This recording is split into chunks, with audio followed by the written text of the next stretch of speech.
Module 3, Family and Relationship Implications. Before we continue, let's do a quick review of what we've learned so far.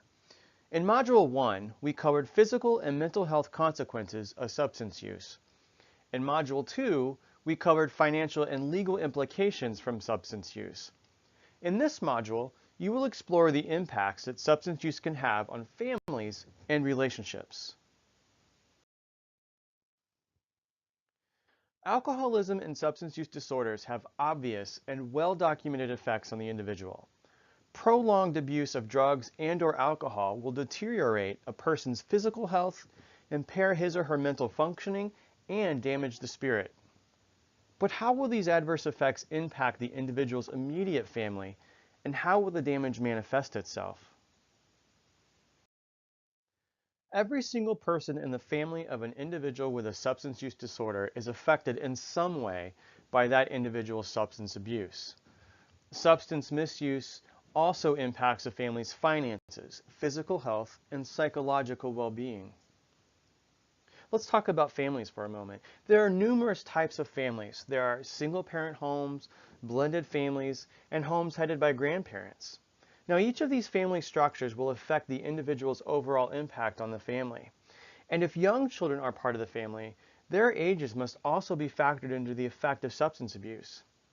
The same can be said for older adults who have adult children.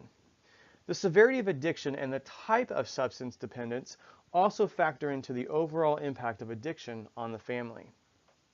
Lastly, each person's situation is different, which means that each family situation is unique. This makes it impossible to assign a universal relationship between substance abuse and family functioning.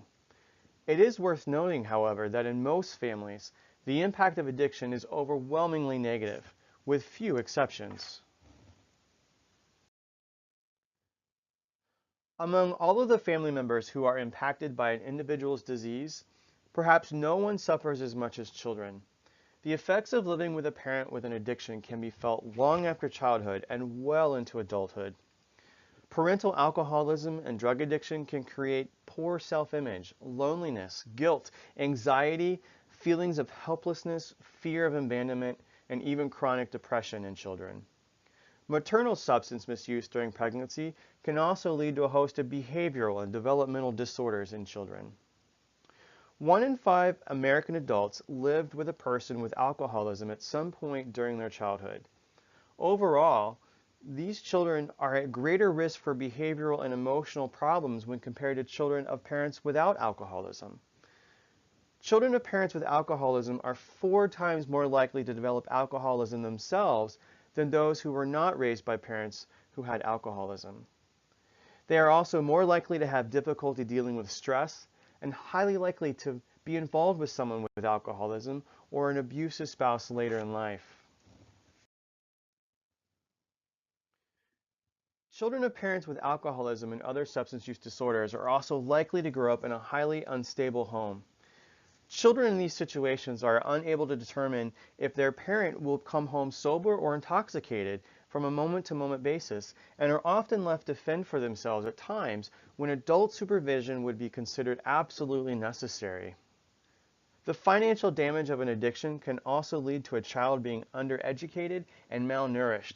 Basically, a person who grows up in a home with one or more individuals affected by addiction is often robbed of important aspects of his or her childhood. When illicit substances are involved, children are often unfairly exposed to illegal activities and may in some cases be asked to aid in these activities by lying about what their parents are doing. Additionally, parents abusing any substances are more likely to be involved with divorce, struggle with an untreated mental health concern, have unemployment and legal problems, which all severely compromise their abilities to effectively parent. Substance abuse and committed relationships do not make for a very cohesive mix. Especially in relationships where one of the partners has a substance use disorder or problem with alcohol and other drugs, it can ruin a marriage or long-term relationship. Alcoholism has been linked to higher divorce rates And one partner's addiction can lead to the other partner having to shoulder an unfair share of household responsibilities.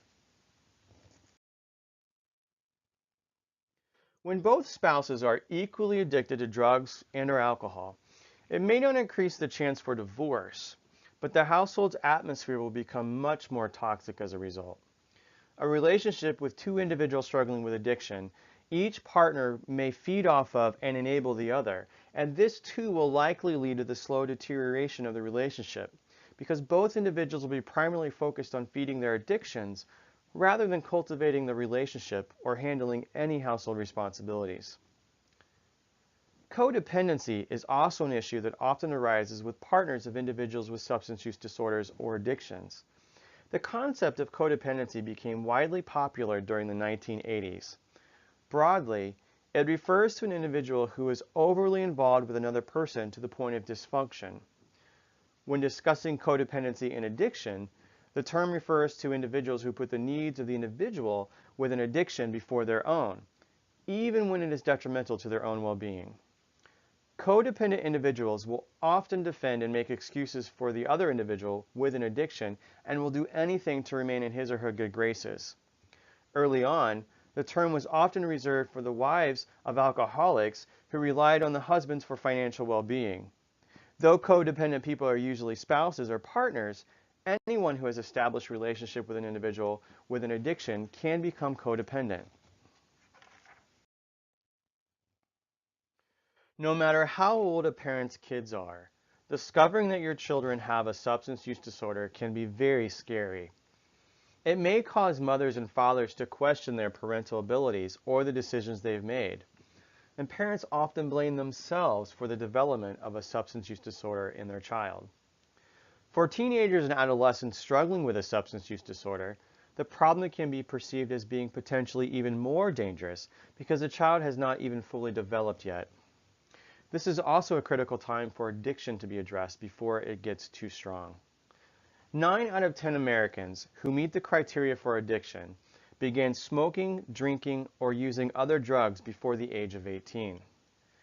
75% of all high school students have used an addictive substance at some point, and 1 in 5 of those students meet the criteria for addiction. 46% of all high school students currently use an addictive substance, with 33% of them meeting the criteria for addiction. 10% of all youth aged 12 to 17 are current illicit drug users. An estimated 6% of 16 to 17-year-olds and 17% of 18 to 20-year-olds have reported driving under the influence of alcohol within the last year. At least when parents have teens and adolescents who have a substance use disorder, they can have some level of power in that they control the finances of the household. This can help in getting the youth treatment and cease substance use.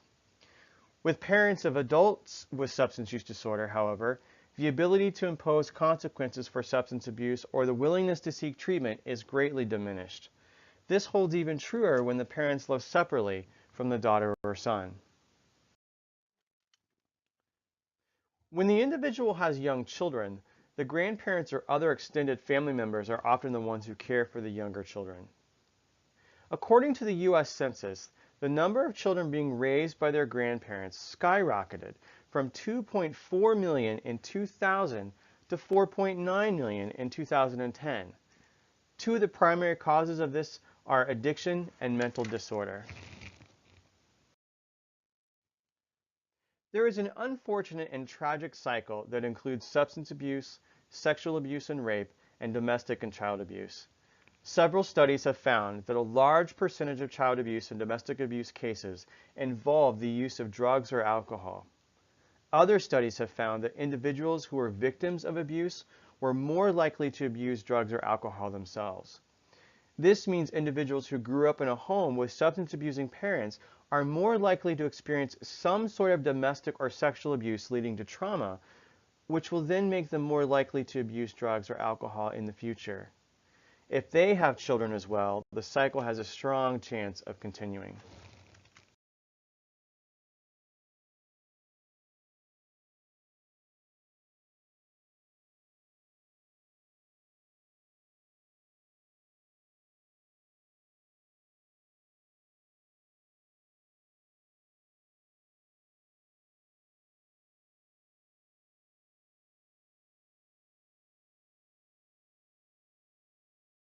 Here is an important connection of note. As many as 2/3 of all people in treatment for substance use disorder report that they were physically, sexually, or emotionally abused as a child. If this is something you have experienced, seeking the services of a mental health professional can help address past traumas.